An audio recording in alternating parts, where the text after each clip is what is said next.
প্রিয় দর্শক মণ্ডলী, আপনাদেরকে জানাচ্ছি ২০০২ সালের নববর্ষের শুভেচ্ছা। আপনারা ভালো আছেন না? আম আপনারা আমাকে দেখতে পাচ্ছেন ফাহিম স্টুডিও লোকেশন থেকে। আমি এখানে শুটিং করতে এসেছি মালেক আফসারী পরিচালিত 'বোমা হামলা' ছবিটির। ছবিটি ২০০২ সালের ১ তারিখেই মহরত করেছি আমরা।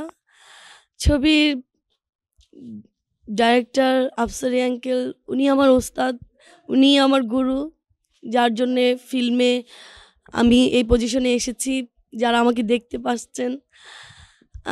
ওনার হাত থেকে আমি এসেছি। ওনার অনেকগুলো ছবি আমি করেছি। সেই 'মৃত্যুর মুখে' থেকে শুরু করে 'হীরাচুনি পান্না' পর্যন্ত অফ ছিল।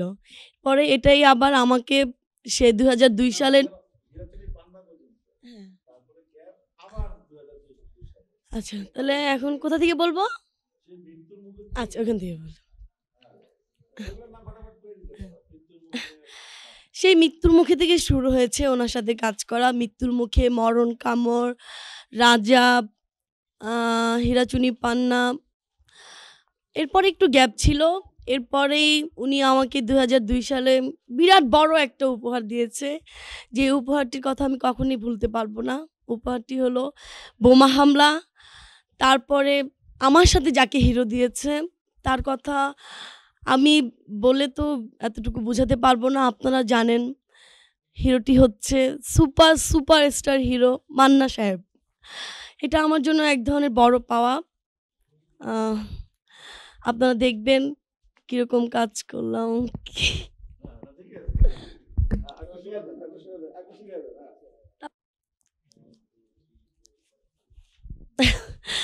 আম আমার এমন একটি চরিত্র, আ খুব মজার চরিত্র। চরিত্রটি হলো আমি একদিন কম্পিউটার নিয়ে বসলাম। জাস্ট কম্পিউটারে একটা ছবি আর্ট করলাম। সেই ছবিটি যে একদিন বাস্তবে আমি দেখতে পাবো, সেই মানুষটিকেই দেখতে পাবো, একদিন তাকে কাছে পাবো, এটা কোনোদিনই কল্পনা করিনি। হঠাৎ করে একদিন সেই মানুষটিকে আমি খুঁজে পেলাম। আ সেই মানুষটিকে জানার ইচ্ছা নেই আপনাদের? অবশ্যই ইচ্ছে আছে। বলবো? সেই মানুষটি হলো মান্না ভাই। দেখুন তো আপনার কেমন লাগছে?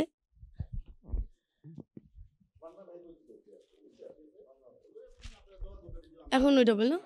আপনারা দোয়া করবেন আমাদের। হ্যাঁ, কি জানি ভুলে গেছি। আচ্ছা, ওইগুলা তো শেষ না? আচ্ছা।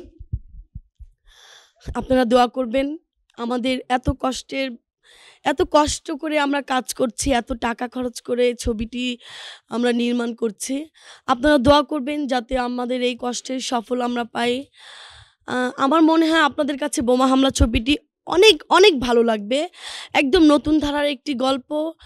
আ মান্না ভাইয়ের সাথে আমার এই জুটিটা সফল হবে যদি আপনারা ছবিটা দেখেন। আশা করি আপনারা আসি, কি করব? ডাইরেক্টর ডাক দিয়েছে। খোদা হাফেজ।